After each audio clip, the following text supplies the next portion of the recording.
But you might be saying, well, Liz, if networking is so great, if there's so many benefits, why doesn't everyone do it? And why doesn't everyone do it well? The number one question you get asked in networking: what do you do exactly? To have a message that they resonate with and remember, you almost have to answer a different question. When people ask you, what do? You need to hear that, but then think, what do my clients want most? When you can craft your elevator pitch around what that is, your networking results will skyrocket. How simple everything she's saying is. I feel like I could do it now. Right now I'm thinking of how do I introduce myself. I would have said I own a company and I do blah, blah, blah, blah, but now I'm like, I help lighten people's moods. And I feel like people would love to hear that. You know, social media, I hear a lot about it. It's a lot of hype, isn't it? You know, isn't that the place where people watch cat videos for 6 hours a day? You know? And what's really funny is that 10 cutest cat moments has like 18 million views on YouTube. It's crazy, right? And they'll say, and I say, yes, people do watch cat videos for hours on end on social media. Yes. What can I say? It's true. I don't. But. And then this is Liz, isn't that the place where people post what they had for breakfast every day? Like, I don't care. And I'll say, yes, that happens. You know, that happens. And they'll say, Liz, isn't that the place where people post pictures that end their careers? And I say, yes, it is. Dumb stuff happens. God, that looks so much scarier on the big screen, doesn't it? I don't know. So dumb stuff happens on social media.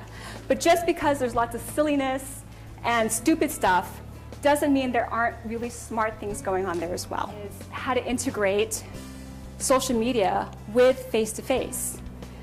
So it's taking the best of both worlds, right? Taking the information and all of the great stuff that's online that you can find out about people, taking the opportunity for that face-to-face impact and blending the two.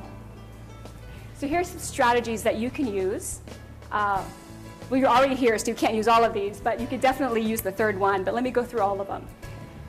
You can, before you get to an event, it could be a small event, doesn't even need to be a big conference like this, you can do some pre-event research. You can check out the speakers, you can look at their profiles on LinkedIn, you can look at their Twitter accounts, you can look at their Facebook business pages, you can look at their blogs, you can look up sponsors, exhibitors. Sometimes if you go to a smaller event, they post the RSVP list, right? So you already can tell who's going to be coming.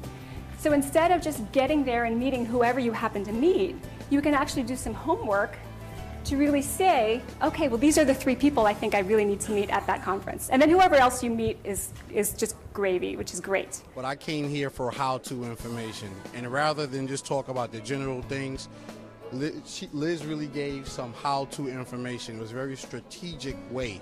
And I could definitely appreciate that because of the line of business I'm in. So I'm looking forward to getting her book and following up with her more. Use the social media for face-to-face interaction.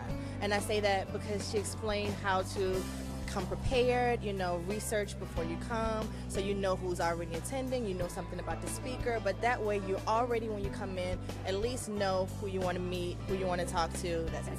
Actually, I said I was going to take 2 questions, but I will take 1 question. One more question. Ciro. Hi, Ciro. Okay, Ciro asked the question, when in my business development did I discover my approach? This is, you know, I discovered it pretty early on that I knew that there were steps. Like I knew I needed, before I get someplace, I need to prepare. Before I need to connect with someone, and then I need to strengthen the relationship. So I always had that kind of breakdown. And that's kind of how I thought about these things. That's why the first lesson was all about preparing, you know, preparing a great elevator pitch. So it's always been something that made sense to me, and then have been perfecting it since then. So great questions, you guys. Thank you.